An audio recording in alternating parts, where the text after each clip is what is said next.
up? What's up?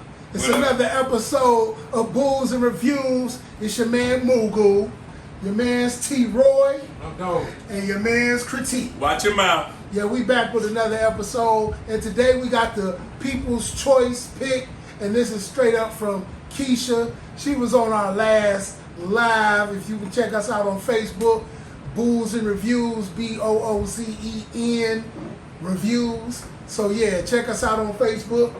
So Keisha picked this movie, and the movie is the classic Lean on Me. So Lean on Me is a story about a urban teacher that becomes principal, that is forced to turn this school around academically and change the culture of the school.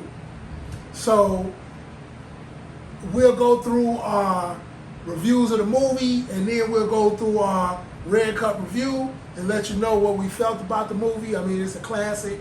There ain't no spoiler to this. This movie is what, 20, 30 some years old. So at this point, it's in. And a lot of us, if you've been to a public school system, man, I mean, this is gonna bring back some memories for you. You know what I'm saying? It's gonna spark some nostalgia. So I'll go with the first review.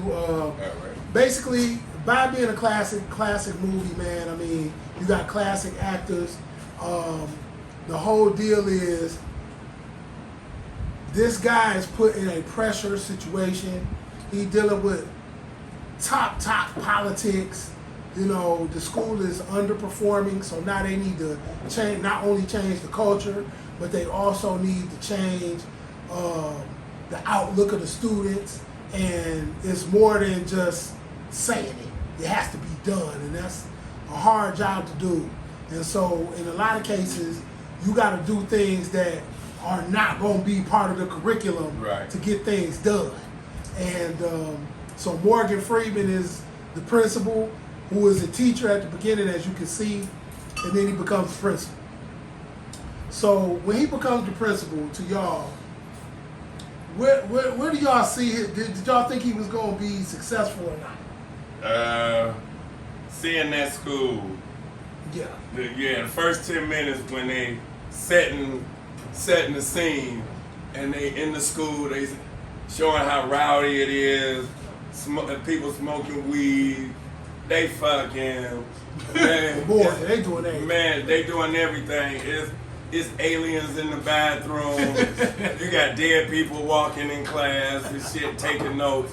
So I knew it was gonna be. I heard about Joe Clark before the movie, but I knew it was gonna be a challenge. So I kind of knew it was gonna turn out good. But it made it interesting to see how, because this is based on a true story, and so it was gonna be interesting to see how he manipulated himself throughout this journey on turning this school around. Where was it? Patterson, New Jersey. Patterson, New Jersey. I was about to say Patterson, New Jersey, which is similar to like Detroit. Yeah, His name, like if you listen to Parliament Funkadelic, you know they talk about chocolate cities, and that was a chocolate city. And that was actually a big melting pot as well, because they had not only black, poor white, and then they had Mexican, Latino. So they had a mix. The population was there. They had it was a few Caucasians sprinkled in there. Kid Ray. Ray was his name. He was cool. First 10 minutes he gets his ass whooped. I mean, they was slapping. He was literally slapping fire out of his ass. And it was interesting to see what was going to be done with him. So going through the movie. The interesting thing was you have to turn something around like that. Yeah, I can see why he ruled with an iron hand. It was easily for him to be looked at as disrespectful, and in some instances he was. But he was also a black man with mostly a black staff, so it eventually came down to the point to where not only was he changing things, but the situation was changing him. You would get throughout the movie to where he said he was sorry, but he had did some shit like before that to where he realized that, okay, you ain't got to be like this. There's more than one way to skin a cat. He was running kids into bathroom doors. Like, oh, and we do have our very own T-Roy starred in the movie. He starred in the movie. He played Sam's. When I first met Troy, Kiss my ass. some 20 some odd years ago, before his transformation, Troy was a little bigger. He had a different hair. He had a regular fade. He had big chunky cheeks like Sam's, and like, you know, he like Sam's was sarcastic. Troy was sarcastic then. He's even more sarcastic now, and like once I got to know Troy good enough to make fun of him, you know, it was the running joke throughout the job. So, so Troy did a good job in the movie. The actor did a good job. The kids, man, you got Charmaine from the Cosby Show. Yeah. Her boyfriend was also on the Cosby Show. Yep, exactly. Yes, the one who's like, shit. He didn't like to take care of his responsibilities. Yes. I didn't know he was on the Cosby Show. Yeah. They all went through there. He was Charmaine's boyfriend on the Cosby Show. Exactly. And on Lean On Me. Yeah. Hold on, and was in the same situation. Yeah. As far as a baby. Yep. Wow. On the Cosby Show. Same. He probably was like that in real life. No, I'm sorry. At this point. Bag up. Type Let me cast. correct myself. Yeah. He wasn't Charmaine's boyfriend in the Cosby Show. G Money. G Money, I was saying. Yeah. But he was Pam's boyfriend. Pam, yep. Cousin Pam on Cousin the Pam, Cosby Oh, Show. okay. He was her Wow. boyfriend. Yep. So you He had probably him. still ain't shit. No, he probably still ain't taking care of his responsibilities. Like I said, you had Troy, you had Miss Leviathan. She is a well-groomed actor. She's made her chops in a lot of movies, and it was just a good job. He was breaking laws. He was chaining doors, and then you had the one female president of the Parents Association who plays a good villain. Lynn Yeah. Thigpen. Yes. Woo! She kills in every movie. She just has that tone, that acting, like she's like a Denzel. She has her own style. And just like I said, like if you hated them and while you was watching the movie, Yeah. they did their They job. did a good job. Yeah, because I hated her. Yeah, so with all that said, I'm pretty sure Mugu and T-Roy is going to bring their whole points. Yeah. We already know it's a classic. I'm going to give it a full cup. Yeah. I'm going to give it a full cup. You also got to take into consideration when this movie came out. Yeah. Like if it came out now, it probably wouldn't be a classic because we're so far into fantasy and science fiction now. Yeah. But back then, it was real movies. You got Morgan Freeman. Who would have known that Morgan Freeman would be the actor that he is today and how much stuff he is? You don't have a hit documentary unless Morgan Freeman is narrating it. Yeah. You don't have it. You don't have a hit commercial unless Morgan Freeman is doing it. So Iconic voice. I give it a full cup. Okay. This is a movie you have to see regardless of what we say. And what year? To Yeah. be honest with you. Yeah. Full cup for me. Bravo for all the actors. Yeah. There is so many good parts of this movie. What you think, All T.T.? right. What you got on? This was like one of those movies that I watched. I didn't watch it like all the time, like every time it came on, but you know, it's like I'm familiar enough with it to kind of call it a classic. Definitely within black households, like everybody watched it and you know was really in tune with it. At that time, Morgan Freeman probably was about 70 when he made it. Yeah. And looking good. Look, you know, He's about 70. Yeah, man. They always talk about yeah. that. So it's a lot of history around the movie. Director, same person that directed the Karate Kid movies and Rocky. Oh, Wow. that What year did it come out? 1989. Yeah. Yeah, 1989. Yeah, 80s. Off top, I can give it a full cup. I give it a full cup. It's just one of those movies that you really can't deny. It's like, you know, kind of one of those. It's a classic. It's one of those classics to where you might not know, if you haven't seen it, which you probably have. People say sayings from this movie in everyday conversation. Yeah. That's how you know you got a And Morgan classic. Freeman's voice. Yeah. And I think and I'll go into my review as well. So I think at the same time with this movie, with all three of us going to a public school and seeing the adversity that this guy had. I mean, quite frankly, you know, this is one of them points, one of them movies that like kind of wells up inside of me because like I always want to see us, our community or whatever do better. And this was a situation where it was highly political. Yeah. This guy, like, oh, we need somebody to do it. Well, you know, I only got one guy to do it. No, not him. But at the same time, he's the only guy who could go in there and change it and have the number and turn those numbers around like he did. Showing compassion in the movie, yeah, hard as hell, but showing compassion when he goes to visit a family with one of his staff members. And he's trying to tell the mother how to, stay engaged because it's going to affect her daughter. So a lot of times, and going to these schools, I see it. So, man, it touched me every time I watch it because I was a part of it.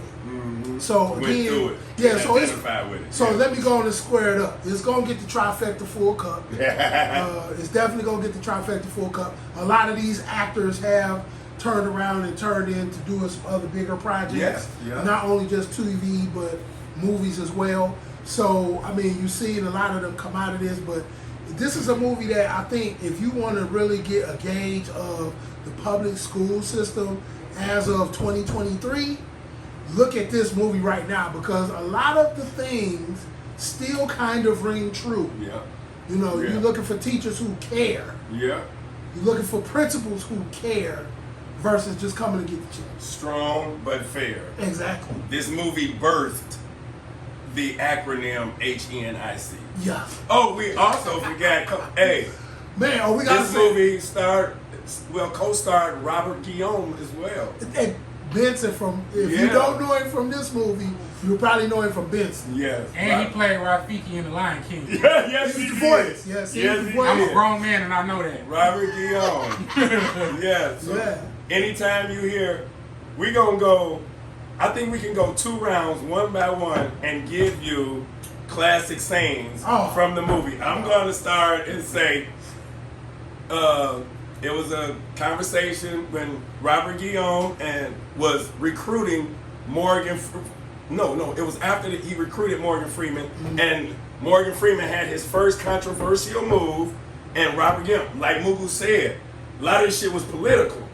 Robert Guillaume was in city council or the public high school attorney. He brought him in as a friend doing his job. So they arguing. Joe Clark, Morgan Freeman, in his initial meeting with the staff, he was like, "I'm the HNIC," and the staff was like, "What is the HNIC?" And Miss Leviathan said, "The head nigga in charge." That was in the school. But when Joe Clark made his first 1 or 2 controversial decisions, they was arguing, and Robert Guillaume was like, because contrary to popular opinion, I'm the head nigga in charge. And Morgan Freeman couldn't do shit now. He always had a comeback and wasn't nobody punking him. This was the first time he got punked to where Robert Guillaume, after he said that, he was like, now let's go get some lunch. And all Joe Clark would say, you think you bad, don't you? That's all he could say.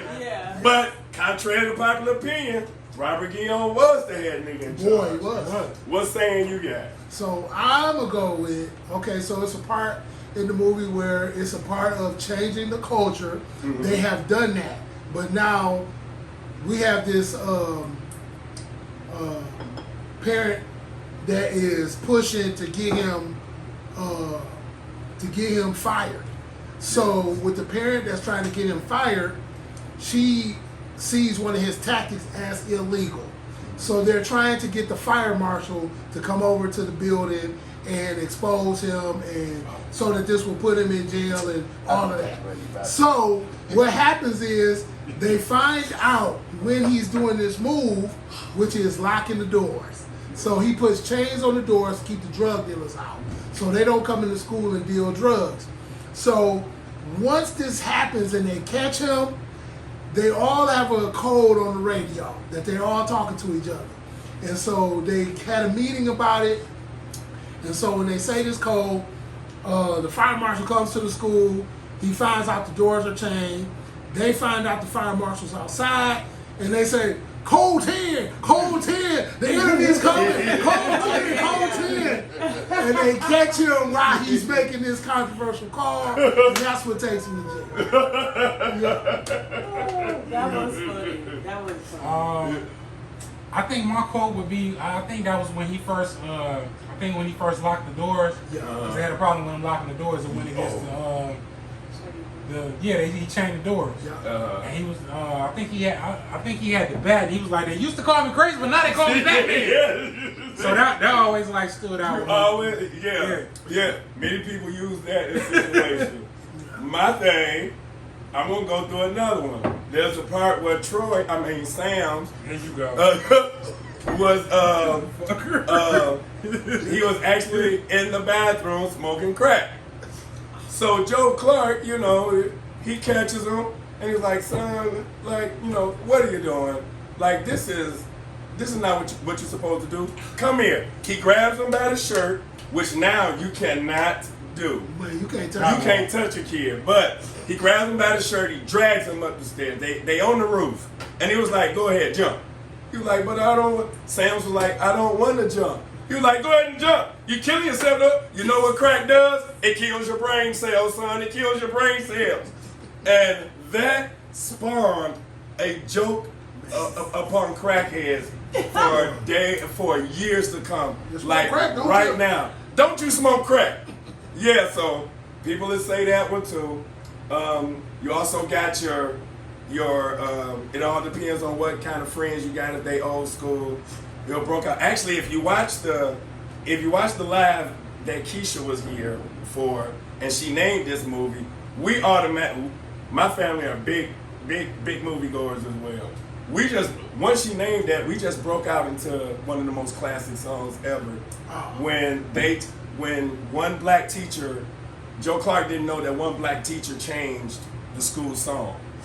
And he caught some guys in the bathroom smoking weed. So, he gave them the 3rd degree and he was like, "You know what? Y'all all got detention if you don't sing the school song." And these guys, Boy. they were inspiring singers anyway. Yeah. So they broke out in this school song to where you might have heard it says, "Fair East Side, Fair East Side." That's one. Then the rest of them come in. "By the dawn we'll stand and always praise God's name." And that part right there will bring tears to anybody because that's when it started to turn around. Joe was getting through to these kids to where they tore that song up. Now, after the song, this is one of my favorite parts. Joe Clark took Troy by the shirt, went down to the music room, and when he opened the door, he ran Sam into the door. He ran him into the door like he gotta have a concussion. And he said, he told the teacher, he was like, did you change the school song?" And she was like, "Well, the kids thought it was a bit boring." Being Joe Clark hard, did I authorize you to change the song? Who told you to change the song? And she was like, "Well, I did it, I stand by it." And then the music plays and he suddenly says, "Take a bow. You have just rewritten our school alma mater." The class went wild. The movie theater that I was in went wild. And It's just touching. Yeah, it's all lightened up. Yeah, it was. This is a classic. If you got a heart, watch this movie. Yeah. Yeah. So I was doing some research about Joe Clark. When y'all picked this movie, when we got picked, and one thing that I found interesting is that it was like mixed responses as far as like his approach, as far as how he dealt with the kids in school. Mm-hmm. They said that the dropout rate in Patterson, New Jersey, at that school actually either stayed the same or went down. Mm-hmm. No, actually increased. Because of how he dealt with the kids in school. Oh no, I didn't know that. He had like a zero tolerance approach. For bullshit, yes, For he bullshit, did. yeah. So if the kids was in there selling drugs, fighting, whatever shit they was doing, they was getting expelled from school. Yeah. And it might have been some kids that they felt like that he could have saved. Oh yeah, They I got can see out. it. They I got can put see out. But it. being with his zero tolerance approach, it was like you know, I can see it that. just kind of, it wasn't really a balance there. It was more of like, I hey, can you feel sell the that. drugs, and it really just pushed all the shit out into the street or into another school. Right. And do you want to know where? And that was research done, but I think it was shown in the movie. Maybe the first 20 minutes. Remember when he gathered all the people that skipped, the people that wasn't. Yeah, it was like Yeah. 300 students. Yeah, he Yeah. gathered them all on the stage. on the stage. Yeah. He kind of like showed up, like kind of embarrassed them Yeah. because he brought them out. He was like, "Take a look at these guys. Yep. These are your drug dealers. Yep. These are your playboys. Yep. These are the mayhem makers." Yeah. And he was like, "Take a good look at them." Turned around and said, "You have all been expurgated." Yeah. Now them motherfuckers didn't even go to school. They didn't know what that word meant. Yeah. I was in school and still didn't know what it meant. Boy, and Joe Clark was a wordsmith, and I could see how that because it was like, you know, he didn't even give him. Well, the movie didn't show him trying to weed out. He just said, "Who Y'all ain't outta doing here." shit? Right. Who ain't doing shit? Exactly. Get them on stage. Y'all gone." So I can see how that would be. They said by like 1991, I think after he stopped teaching there, like somewhere in there, they lost control of the school Yeah, anyway. yeah, I heard that part. I Yeah. heard that part. Like, So- see, I mean, it's That's just just a sad different because outlook. you have to think outside the box in a situation like that. Mm-hmm. And in order to try to gain some type of control or to put the learning process first, yeah, you know, you try to do something like that, and it's just, you know, it's sad. Although it's a real story, and we know that this happened. There's many schools around different in the United States that this is in Yeah. our communities that this happens a lot. and So, some was probably worse in Detroit back boy, in the day. boy, Right. boy. It was probably worse. I'm pretty sure it's still some in inner city schools that's like that. Yeah, It's just- yeah. So, like you said, it's a lot. It has a lot to do with politics. You Man. know what I'm saying? Like, No resources. you go out to the suburbs, and their high schools are brand new. There are no gates, no chains. Like in the inner city, we got gates surrounding our school. Like we don't want you to either leave or come in. Yeah. Our schools are not kept up to code. Yeah, you know what I'm saying? Yeah. It's starting to get a little better slowly. But it's But too if slow. we was in the suburbs, all they got to do is submit that invoice, and that shit is being worked on the next week. Exactly. That's where the Exactly. politics come in. But And it's but, sad that our kids gotta, yeah, you know, Fight lose through on that. that end. yeah, we gotta fight to that. And people wanna try to clown on black folks like when they are able to get a good job and move their kids out of the inner city. It's not one family can't save the schools, but you go out to the suburbs to give you want better for your kids. We grew up in that shit. Yeah. But I still stay in Detroit, but my kids go to school. One of my kids go to school in the suburbs. The other one go to one of the top 2 schools in Detroit. And their high school looks nothing like the regular public high schools. Because that's where I guess the smart ones go. But that's story for a whole nother Man. thing. We can go into that like forever. I But, tried, but I took my black ass across 8 miles. Yeah, he did. Yeah, he did. But I'm And still down though. Sam, You know. oh yeah, Sam's would be proud of you. Sam would be proud of you. So, anybody got anything else to say? about this Outside of that, you know, this is a movie that you know, we definitely urge everybody to go see. Classic. Definitely make sure you like, share, subscribe, and comment on these videos. Please give us some suggestions. Give us new movies or new genres to go into or products, you know, to review. You know what I'm saying? We're open to all of that. And so, you know, so coming from me, Mugu, coming from your man's Critique, Watch your mouth. Playing from Hey, your AW man, 12,984.